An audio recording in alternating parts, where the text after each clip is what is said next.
ஒரு செலிப்ரேஷன், ஒரு ஃபங்க்ஷன்னாலே நம்ம எல்லாருக்கும் தேவைப்படுற ஒரு விஷயம் ஒரு நல்ல ஸ்வீட்.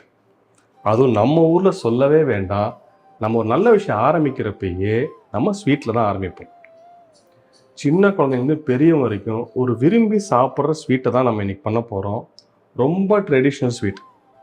நீங்கள் ஆல்ரெடி கெஸ் பண்ணியிருப்பீங்க, நம்ம இன்றைக்கி அல்வா பண்ண போகிறோம். அல்வானாலே நம்ம எல்லாருக்கும் ஞாபகம் வருது திருநெல்வேலி அல்வா தான்.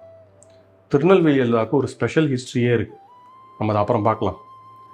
ஆனால் நம்ம இன்றைக்கி அந்த திருநெல்வேலி அல்வா பண்ண போகிறதில்ல. நம்ம இன்றைக்கி ஒரு ஸ்பெஷல் ஃப்ரூட்டை வச்சு அல்வா பண்ண போகிறோம். அந்த ஃப்ரூட் ரொம்ப ரொம்ப ஹெல்த்தி. ஏன்னா அல்வாவில் ஹெல்த்தின்னு யோசிக்கிறீங்களா? இவன் சர்க்கரையை போடுவான், நெய்யை போடுவான், அப்புறம் எப்படி ஹெல்த்தி ஆகும்னு யோசிப்பீங்க. நீங்கள் அது நினைக்கிறது கரெக்டு தான். ஆனால் நம்ம இன்றைக்கி நெய் கம்மியாக தான் யூஸ் பண்ண போகிறோம். அதே மாதிரி சர்க்கரை யூஸ் பண்ண போகிறதே இல்லை. இந்த ஸ்பெஷல் ஃப்ரூட், அந்த ஹெல்த்தி ஃப்ரூட்லேயே நேச்சுரல் சுகர் கண்டென்ட் இருக்குது. நம்ம ஆடட் சுகரே அதில் கிடையாது. நீங்கள் ஆல்ரெடி என்ன ஃப்ரூட்டுன்னு கெஸ் பண்ணியிருப்பீங்க, டேட்ஸ். இந்த டேட்ஸ் வச்சு தான் நம்ம அல்வா பண்ண போகிறோம். இந்த டேட்ஸுக்கு ஈஸியாக ஒரு 6000 வருஷம் ஹிஸ்ட்ரி இருக்குது. இதை ஃபஸ்ட்டு மெசபடோனியா அங்கே தான் யூஸ் பண்ணியிருக்காங்க. அங்கே இதை ரெகுலர் ஃபுட்டாகவே யூஸ் பண்ணியிருக்காங்க. எல்லா டைமும் சாப்பிட்லாம். நம்ம காலையில் தான் சாப்பிட்ணும், சாயங்காலம் தான் சாப்பிடணும், எப்போனாலும் தேவைப்பட்டப்போ சாப்பிட்லாம். அதே மாதிரி அது ரொம்ப ஹெல்த்தி. ஃபைபர் கண்டென்ட்டும் அயன் கண்டென்ட்டும் ரொம்ப ஜாஸ்தி. அதே மாதிரி நான் ஏற்கனவே சொன்ன மாதிரி சுகர் நேச்சுரல் சுகர் தான், ஆடட் சுகரே கிடையாது. இது ஒரு கம்ப்ளீட் ஒரு பவர் ஃபுட்னே சொல்லலாம்.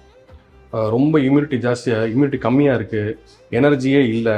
அப்போல்லாம் இந்த ஃப்ரூட்டை சாப்பிட்டிங்கன்னா ஈஸியாக எனர்ஜி பிக்கப் ஆகிடும். அந்தளவுக்கு இது நல்லது. நம்ம இதை வச்சு தான் இன்றைக்கி அல்வா பண்ண போகிறோம்.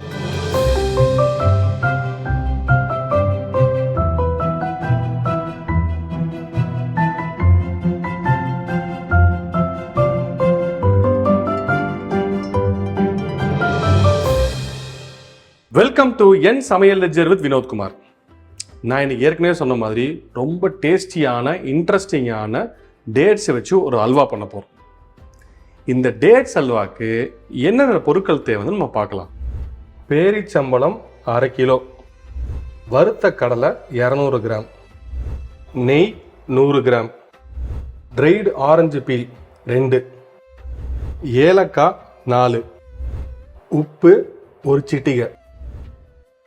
இந்த பேரிச்சம்பழத்தை நம்ம ஒரு ஈஸியாக ஒரு ஓவர் நைட் ஊற வச்சுருக்கோம். ஒரு மினிமம் ஒரு 5 ஹவர்ஸ் ஊறணும். ஊற வச்சுட்டு லைட்டாக அது மாதிரி அலசுங்க. ரொம்ப அலசுனா உடஞ்சிரும். லைட்டாக அலசிட்டு இந்த தண்ணியை வடிகட்டுங்க. ஸோ நம்ம சோக் பண்ணி அந்த பேரிச்சம்பழத்தை தான் யூஸ் பண்ண போகிறோம். நல்லா அது மாதிரி உப்பி இருக்கும். ஸோ இதுதான் அல்வாக்கு நல்லா இருக்கும். இந்த ஸ்டெப்பு, இந்த பேரிச்சம்பழம் க்ளீன் பண்ணுறதுல ரொம்ப முக்கியமான விஷயம். இதுக்கப்புறம் நம்ம டீசீட் பண்ண போகிறோம். இந்த காம்பையும் இதில் இருக்கிற சீடையும் வெளியெடுக்க போகிறோம். இது ரொம்ப முக்கியம். மறந்து போய் பண்ணிடாதீங்க. அல்வா பண்ணுறப்ப வாயில் தட்டுப்படும்.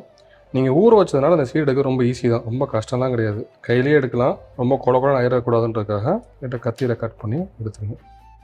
நான் ஏற்கனவே சொன்ன மாதிரி இந்த பேரிச்சம்பளம் ரொம்ப கரெக்டான பேரிச்சம்பளமாக இருக்கணும். இந்த மாதிரி ஹார்டான பேரிச்சம்பளமாக யூஸ் பண்ணுங்கள். ரொம்ப சாஃப்டாக இருந்தால் இந்த அல்வாவோட கன்சிஸ்டன்சி நல்லா இருக்காது, ஃபேமாக இருக்காது, ரொம்ப தண்ணி பாருங்க. இது மாதிரி பிக்கில் இருக்கணும். உள்ளுக்குள்ள அந்த நார் தெரியணும். அந்த அளவுக்கு ஒரு ஃபேமான பேரிச்சம்பளம் யூஸ் பண்ணுங்கள். அப்போ தான் இந்த அல்வாவுக்கு நல்லாயிருக்கும்.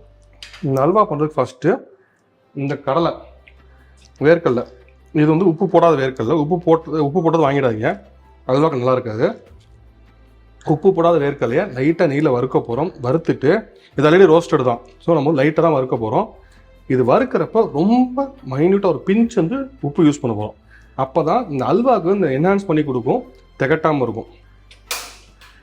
அடுப்பை ஆன் பண்ணிக்கலாம். ஆன் பண்ணிட்டு நம்ம லைட்டாக நெய் யூஸ் பண்ண போகிறோம், ரொம்ப கிடையாது. இந்த வறுத்த கடலை அப்படியே வறுத்துருச்சு. இதை லைட்டாக உப்பு ஏறுறதுக்கும் கொஞ்சம் கிறிஸ்பியாக இருக்கிறதுக்கும் யூஸ் பண்ண போகிறோம். சும்மா ஒரு 1/2 டேபிள் ஸ்பூன் நெய், அவ்வளோதான். இப்போ இந்த நெய் சூடாயிடுச்சு. நம்ம இந்த கடலையை போடுறோம். இது ஆல்ரெடி வறுத்த கடலை தான், அதெல்லாம் ரொம்ப நேரம் ஆகாது. ஒரு மாதிரி கிறிஸ்பாக தான் அதை போடுறோம். இதை போட்டுட்டு நான் ரொம்ப லைட்டாக, அதாவது ஒரு சிட்டிகை தான் உப்பு போடுறேன். உப்பு எதுக்குன்னா நம்ம அடிஷ்னல், இது ஆடட் சுகர் கிடையாது இந்த அல்வாக்கு. ஸோ உப்பு போட்டிங்கன்னா ஸ்வீட்னஸை என்ஹான்ஸ் பண்ணி கொடுக்கும், நேச்சுரல் ஸ்வீட்னஸை திகட்டாமல் இருக்கும், அவ்வளோதான். ஸோ இதை போட்டுட்டு மீடியம் ஒரு லோ ஃப்ளேமில் வச்சுட்டு பொறுமையாக ரோஸ்ட் பண்ணணும். லைட்டாக ப்ரௌன் ஆக ஆரம்பிக்கும், அது வரைக்கும் இதை ரோஸ்ட் பண்ணுங்கள். கருகு விட்டுறாதீங்க, கசக்க ஆரம்பிச்சிடும். இப்போ ஆல்மோஸ்ட் வறுபட்டுருச்சு. இது ஒரு ஒரு நிமிஷம் தான், அதுக்கு மேலே தேவை கிடையாது. ஆல்ரெடி ரோஸ்டட் கடலை தான் அது. ஸோ அதான் நம்ம யூஸ் பண்ணுறோம். இந்த தான் லைட்டாக ப்ரௌன் ஆகுது பாருங்கள், இந்த கன்சிஸ்டன்சி போகுது. இதுக்கு மேலே விட்டுறாதீங்க, கருக ஆரம்பிச்சிடும். நீங்கள் வந்து முழு கடலையும் வாங்கி பச்சை கடலையும் வாங்கி பண்ணலாம், அதை ரோஸ்ட் பண்ணி பண்ணணும். அது கொஞ்சம் ப்ராசஸ் ஜாஸ்தி, டைம் கன்சூமிங். இப்போலாம் கடையில் ரெடிமேடாகவே இந்த மாதிரி ரோஸ்டட் பீனட்ஸ் விற்கிது, அதை வாங்கி யூஸ் பண்ணுங்க. ஒரே ஒரு விஷயம் கேர்ஃபுல்லாக இருக்கணும், சால்ட்டட் பீனட்ஸ் வாங்கிடாதீங்க. நம்ம வந்து ரொம்ப கம்மியாக தான் சால்ட்டு போடுறோம். நீங்கள் இந்த சால்ட்டட் பீனட்ஸ் வாங்கினா நல்லா ஹெவி சால்ட்டாக இருக்கும், அல்வா மாதிரி இருக்காது, உப்புமா மாதிரி மாறிடும். அதனால் கூடிய மட்டும் ரோஸ்டட் பீனட்ஸ் அன்சால்ட்டட் வாங்கிட்டு ரொம்ப கம்மியாக சால்ட்டு போட்டு இதை ரோஸ்ட் பண்ணுறோம். இப்போ இது ஆறட்டும். இந்த அல்வா பண்ணுறப்ப சில பேர் வந்து வால்நட் யூஸ் பண்ணுவாங்க, பிஸ்தா யூஸ் பண்ணலாம், அதுவும் நல்லதாக இருக்கும். பாதாம் யூஸ் பண்ணலாம், கேஷ்யூஸ் யூஸ் பண்ணலாம். அதெல்லாமே கொஞ்சம் காஸ்ட்லி இன்க்ரீடியன்ஸு, பட் டேஸ்ட் நல்லாயிருக்கும். கடலை வந்து கொஞ்சம் நமக்கு பட்ஜெட்டாக யூஸ் பண்ணுற ஒரு அல்வாக்கு இதை யூஸ் பண்ணால் டேஸ்ட், ஆனால் எந்த வகையிலையும் குறை இருக்காது. இந்த கடலை கொஞ்சம் ஆறட்டும். ஆறுனதுக்கப்புறம் நம்ம வந்து இதை லைட்டாக இடிச்சுக்க போகிறோம். முழுசாக போடனாலும் போடலாம், இது லைட்டாக இடிச்சும் போடலாம், ரொம்ப பொடியாக்கிடாதீங்க. இந்த கேப்பில் நம்ம வந்து இந்த பேரிச்சம்பளத்தை வந்து நம்ம வந்து குக் பண்ண ஆரம்பிக்க போகிறோம். நெய் நம்ம வந்து ஒரு 100 கிராம் நெய் சொன்னேன் இல்லையா, அதில் வந்து ஒரு 50 கிராம் இப்போ ஊற்றிக்கலாம். நீங்கள் நெய் வேணாலும் கம்மியாகவும் யூஸ் பண்ணிக்கலாம். பட் இந்த அல்வாவுக்கு நெய் தான் டேஸ்ட்டு. நம்ம எப்போயா தான் சாப்பிட போகிறோம், ரெகுலராக சாப்பிட போகிறதில்ல. இது வந்து சாப்பாடு மாதிரிலாம் சாப்பிட போகிறதில்ல, இது ஒரு சின்ன ஸ்வீட் தான். ஸோ இதுக்கு நெய் கொஞ்சம் யூஸ் பண்ணுங்கள், யூஸ் பண்ணுறது தப்பு கிடையாது. நெய் சூடானதுக்கப்புறம் இந்த ஊற வச்சுருக்கிற பேரிச்சம்பளம் போட போகிறேன். இந்த பேரிச்சம்பளம் வந்து சில பேர் வந்து அரைச்சி போடுவாங்க, இந்த ரோஸ்ட் பண்ணுறதுக்கு பதில் குக்கர்லேயும் போடுவாங்க. இதெல்லாம் பண்ணால் ரொம்ப ஈஸியாக அல்வா வந்துடும், இந்த கன்சிஸ்டன்சி நல்லா இருக்காது. அல்வாவுக்கு இந்த டெக்ஸ்டர் ரொம்ப முக்கியம். நீங்கள் இது மாதிரி பண்ணாதான் அந்த அல்வா டெக்ஸ்டர் நல்லாயிருக்கும், சாப்பிட்றதுக்கு நல்லா கம்ஃபர்டபுளாக இருக்கும், ரிச்சாக இருக்கும். நீங்கள் குக்கரில் வைக்கிறதோ இல்லைனா இந்த மிக்சியில் அடித்து பண்ணுறதோ பண்ணிங்கன்னா பண்ணலாம், பட் வந்து இந்த மாதிரி அல்வா வராது, அது வேறு மாதிரி இருக்கும். இது நீங்கள் பண்ணி முடிச்சதுக்கப்புறம் ரிசல்ட்டை பார்த்ததுக்கப்புறம் தான் ஏன் நம்ம இவ்வளோ பொறுமையாக ஃப்ரை பண்ணுறோன்றது உங்களுக்கு புரியும். இதை நம்ம ஊற வச்சதுனால அது வந்து அப்படியே தண்ணி வடிஞ்சு அது அப்படியே வந்து இந்த அல்வா கன்சிஸ்டன்சி, இந்த பதத்தை வந்து ஃபார்ம் ஆகிறதுக்கு ஹெல்ப் பண்ணும். ஸோ மீடியம் ஃப்ளேமில் வச்சுக்கோங்க. இதை பொறுமையாக ஒரு 30 செகண்ட்ஸ் ஒரு லைட்டாக அப்படி பரட்டி விடுங்க. இது கொஞ்சம் டைம் ஆகும் ஆகிறதுக்கு. ஸோ அதுக்கு கொஞ்சம் பொறுமையாக பண்ணணும். இது இந்த பேரிச்சம்பளம் ஃபுல்லாக வந்து மெஷி ஆகி ஒரு அல்வா கன்சிஸ்டன்சிக்கு வரும். அது வரைக்கும் கொஞ்சம் பொறுமையாக பண்ணுங்கள். இது மாதிரி வதக்கிறப்ப இது மாதிரி இந்த கரண்டியோட பேக் சைடு வச்சு இது மாதிரி இப்படி அமுக்கி விட்டுக்கோங்க. ஸோ இந்த வதங்கிறது ஈஸி. மேஷர் வச்சும் பண்ணலாம், பட் நம்ம நல்லா ஊற வச்சுருக்கோம், அதனால் வந்து பெருசாக மேஷர் தேவைப்படாது. இந்த கரண்டி வச்சு பண்ணாலே அது அப்படியே மசிஞ்சிடும்.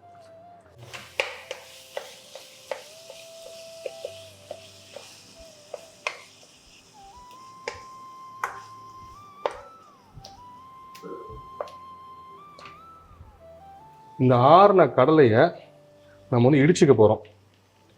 என்ன பண்ணுங்கள், ஆறுனதுக்கப்புறம் இது மாதிரி ஒரு கட்டையை வச்சுட்டு நம்ம சப்பாத்திக்கு பண்ணுவோம் இல்லையா, அந்த வச்சு லைட்டாக அப்படி பண்ணி வச்சுக்கோங்க. 1க்கு 2 உடையும், வாயிலும் தட்டுப்படும், ரொம்ப பெருசாகவும் இருக்காது. கத்திலையும் பண்ணலாம், பட் இதுக்கு இன்னும் கொஞ்சம் ஈஸி. தயவு செய்து மிக்சியில் போட்டுறாதீங்க, பொடி ஆகிடும். நான் ஆரம்பத்திலே சொன்னேன் இல்லையா, அந்த திருநெல்வேலி அல்வா பற்றி ஒரு இன்ட்ரெஸ்டிங் ஸ்டோரி சொல்கிறேன்னு. இது நான் வந்து கேள்விப்பட்டது தான். இது வந்து எந்த அளவுக்கு வந்து ஆத்தென்டிக்குன்னு தெரில, பட் ஆனால் ரொம்ப இன்ட்ரெஸ்டிங்காக இருக்கும். திருநெல்வேலியில் இது ஆல்மோஸ்ட் ஒரு 100-120 years before independence, early 90s வந்து இந்த ஜமீன்தாரி சிஸ்டம் இருந்தப்போ அங்கேருந்த ஜமீன்தார் வந்து குதிரை பந்தயத்தில் வந்து குதிரை வளர்க்குறதுல வந்து ரொம்ப ஆர்வம் காட்டுவாங்க. நிறைய குதிரை வளர்த்துருக்காரு. ஆனால் அவரோட குதிரைகள் என்னன்னா ஒரு காம்படிஷனோ ஒரு ஷோவோ போகிறப்ப அந்த நார்த் இந்தியாவில் இருக்கிற குதிரையோட கம்பீட் பண்ண முடியல. மெயினாக பார்த்தா ராஜ்புட்ஸ் வளர்க்குற குதிரையோட அவங்களால கம்பீட்டே பண்ண முடியல. இவர் எல்லா முயற்சி எடுத்திருக்காரு, எக்ஸ்பர்ட்ஸை கூப்பிட்டு வளர்த்துருக்காரு. என்ன பண்ணாலுமே இந்த நார்த் இந்தியன் குதிரை வந்து எப்பயுமே இவர் வளர்க்குற குதிரையோட வேகஹெட்டாக இருந்திருக்கு, ஸ்டாமினாலையும் சரி ஸ்பீட்லேயும் சரி. அப்போ ரொம்ப யோசிச்சிருக்காரு, சரி ஒரு வழி இல்லாமல் ஒரு டைம் என்ன பண்ணியிருக்காரு, நம்ம ராஜ்புட்ஸ் அங்கே இருக்கிற குதிரையை வளர்க்குற ஒரு ஃபேமிலியை கூட்டு வந்து நம்ம திருநெல்வேலியில் வளர்க்கலாம்னு கூட்டு வந்திருக்காரு. அப்படி பண்ணுறப்ப அவரோட குதிரை வந்து நல்லா பெர்ஃபார்ம் பண்ண ஆரம்பிச்சிருக்கு.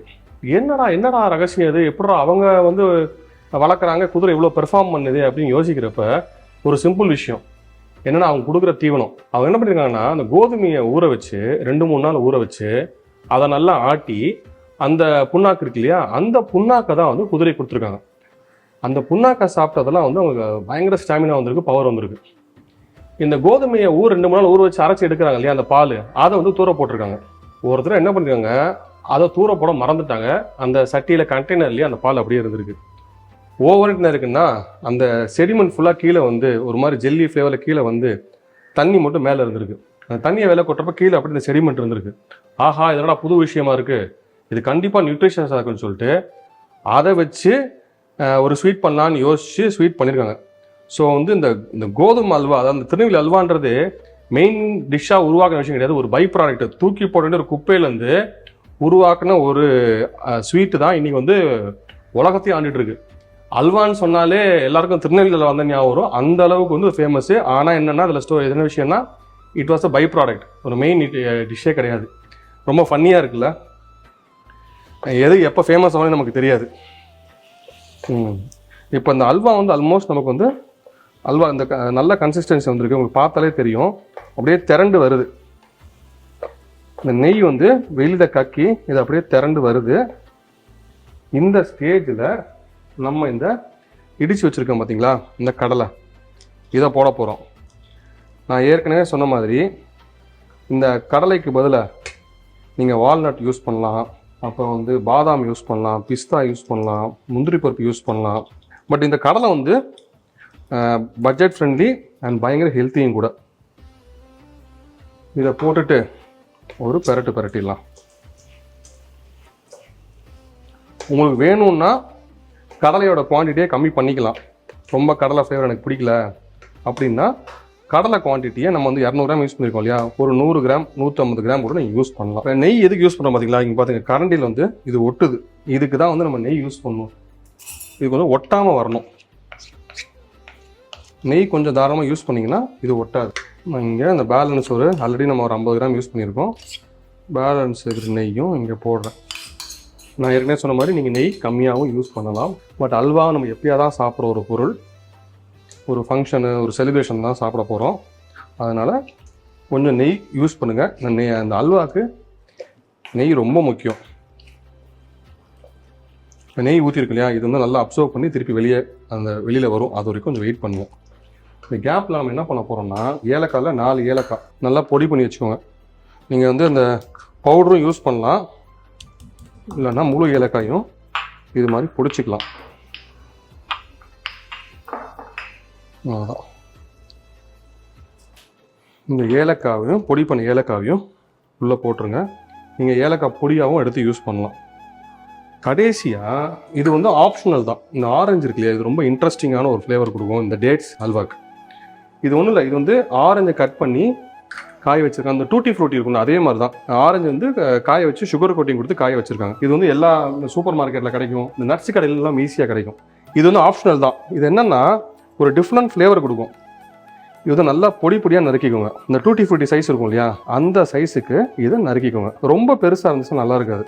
நீங்கள் 1 யூஸ் பண்ணலாம், 2 யூஸ் பண்ணலாம். உங்களுக்கு இந்த ஃப்ளேவர் பிடிக்கலனாலும் அவாய்டும் பண்ணலாம், இல்லைனா கம்மியாக யூஸ் பண்ணலாம். இது கம்ப்ளீட்லி ஆப்ஷனல் தான். நான் வந்து 2 ஸ்லைஸ் யூஸ் பண்ணுறேன். இந்த மல்டிபிள் ஃப்ளேவர் ஒரு சாப்பிட்றப்ப இந்த ஆரஞ்சு கடிக்கிறப்போ ஒரு நல்ல ஒரு ரிஃப்ரெஷிங்காக இருக்கும், டேஸ்டியாக இருக்கும். இதை நம்ம இப்போ போட போகிறதில்ல, கடைசியாக தான் போட போகிறோம். இதை போட்டு குக் பண்ணாதீங்க, கசக்க ஆரம்பிச்சிடும். இது ஆல்மோஸ்ட் நீங்கள் வந்து சூடு ஆறி ஒரு வெதுவெதுப்பு இருக்கு இல்லையா, அப்போ இதை ஆட் பண்ணால் தான் கரெக்டாக இருக்கும். இப்போ வந்து இந்த அல்வா ஆறிடுச்சு. ஆறினதுக்கப்புறம் இந்த கட்டி வச்சுருக்கிற இந்த சுகர் கோடட் ஆரஞ்சு இதை நம்ம போட போகிறோம். இதை போட்டிங்கன்னா இந்த ஃப்ளேவர் பயங்கரமாக என்ஹான்ஸ் ஆகும். இந்த மாதிரி ஒரு ஸ்வீட்டை வந்து ஒரு ஃபெஸ்டிவலில் சாப்பிட்டீங்கன்னா எப்படி இருக்கும், இந்த ஆரஞ்சோடு சேர்த்து சாப்பிட்றப்ப ஒரு டெசர்ட்லேருந்து ஒரு ஐஸ்கிரீம் சாப்பிட்ற ஒரு ஃபீல், ஒரு டெசர்ட்லேருந்து ஒரு மில்க் ஷேக் சாப்பிட்ற ஒரு ஃபீல் இருக்கும். வெயில் பயங்கர வெயிலில் குடிச்சிங்கன்னா எப்படி இருக்கும் அந்த ஃபீல் வந்து இதை சாப்பிட்டிங்கன்னா இருக்கும். செம்ம என்ஜாயபுளாக இருக்கும். இந்த மாடர்ன் ட்விஸ்ட்டு தான், இந்த ஆரஞ்சு போட்டு வந்துடுமா, அதுதான் இந்த அல்வாக்கான ஹைலைட்டு. இது வேணான்னு நீங்கள் அவாய்ட் பண்ணலாம், பட் இதை ட்ரை பண்ணி பாருங்கள், உங்களையும் நீங்கள் அப்ரிஷியேட் பண்ணிப்பீங்க. அந்தளவுக்கு இந்த டேஸ்ட் இருக்கும். சுவையான டேட்ஸ் அல்வா ரெடி. இதில் இன்னும் ரொம்ப ஸ்பெஷல்னால் சுகரே போடாமல் இந்த அல்வா பண்ணியிருக்கோம், அதுதான் இதில் ரொம்ப முக்கியம். இப்போ நான் டேஸ்ட் பண்ணிவிட்டு இது எப்படி இருக்குன்னு சொல்கிறேன். ஆஹா, நான் சொன்ன மாதிரி இந்த டேட்ஸோட மைல்டு ஸ்வீட்னஸ், இந்த உப்பில் இந்த கடலை, அதே மாதிரி இந்த ஆரஞ்சோட ஃப்ளேவர் ரொம்ப அற்புதமாக இருக்குது. நீங்கள் இது எவ்வளோ சாப்பிட்டாலும் திகட்டாது. இன்னும் கூட நான் சாப்பிட்டுக்கிட்டே இருக்கலாம். அதாவது வர்ணிக்கவே முடியல, அந்தளவுக்கு டேஸ்டியாக இருக்குது. நீங்களும் இதே மாதிரி ஹெல்த்தியாக சமைங்க, என்ஜாய் பண்ணி சாப்பிடுங்க.